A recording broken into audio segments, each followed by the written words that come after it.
Hi, this is Aki, and welcome back to my channel. Well, this week it has been an interesting week, made historical for all the wrong reasons. It's sort of like a Jimmy Kimmel version of This Week in Unnecessary Censorship.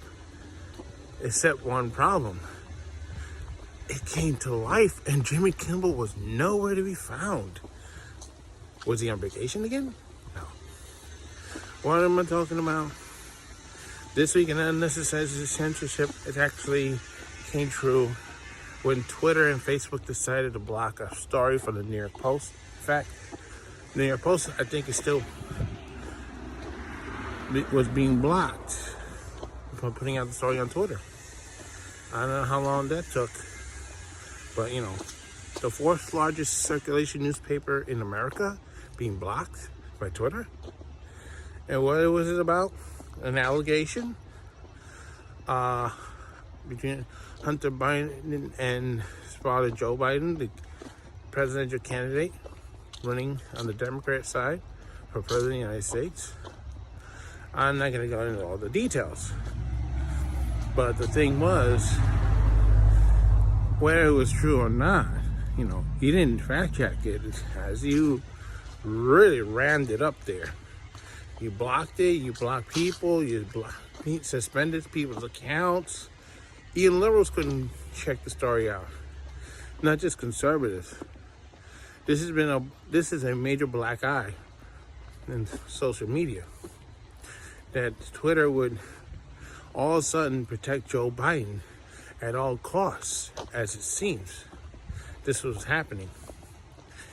Well, believe me, if you were in the Ted Koppel School of Journalism, you would have been expelled. Jack, what were you thinking? And Twitter. I mean, this is not the first time a news organization did something incredibly stupid. This is the third time. Well, the New York Times and Spotify are the other two. But this is way and beyond.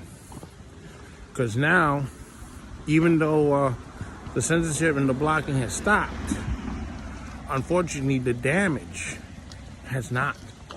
Because now, you have threats of congressional actions maybe taken against Twitter.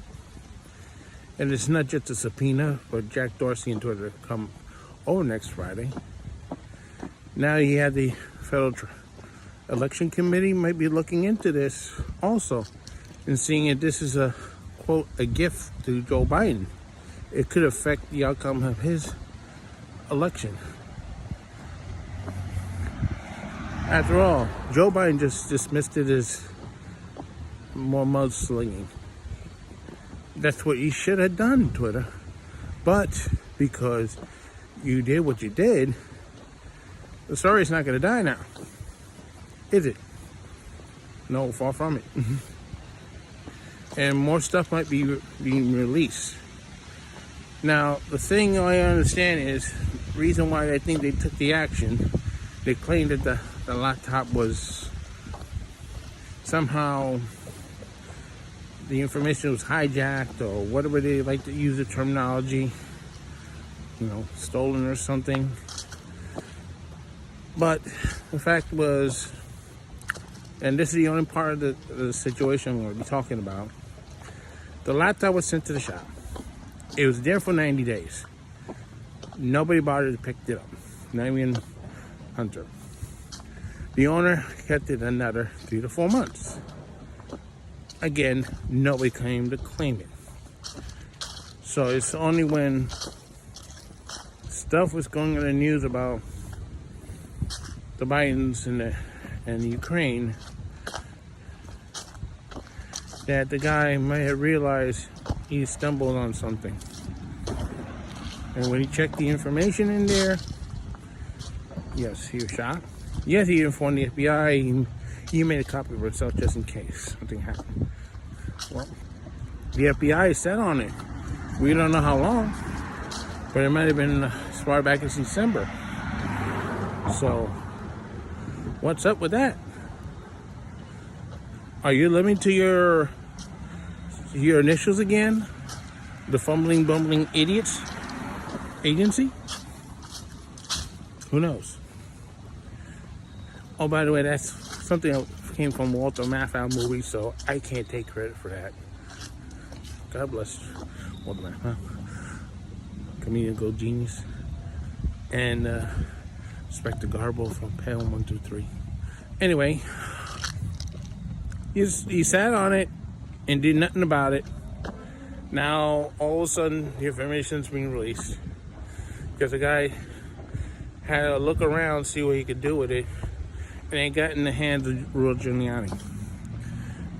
I mean, me and Rudy Giuliani do not say eye to eye, but in this case, clink.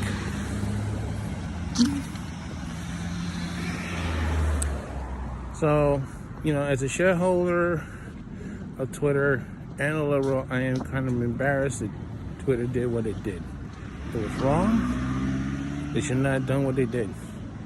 If they had just let the damn information pass through, nobody would be talking about it right now. But instead, you made it a bigger issue. And we don't know what's going to happen now with the election committee might look into this. Because they could take action against Joe Biden whether they want you to or not. It might cost them the election. Then what are you going to do, Twitter? What are you going to do then? Because they're not going to look at the orange man gone mad. No, because it wasn't the orange man had anything to do with it. It was your shenanigans that had something to do with it. So, I hope you're sleeping well, Jack, because next week or so, it's going to be a very bumpy ride. The Joe goes down the train. Pleasant dreams, Jack.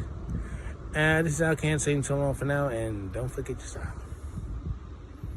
Well, pleasant nightmares, Jack.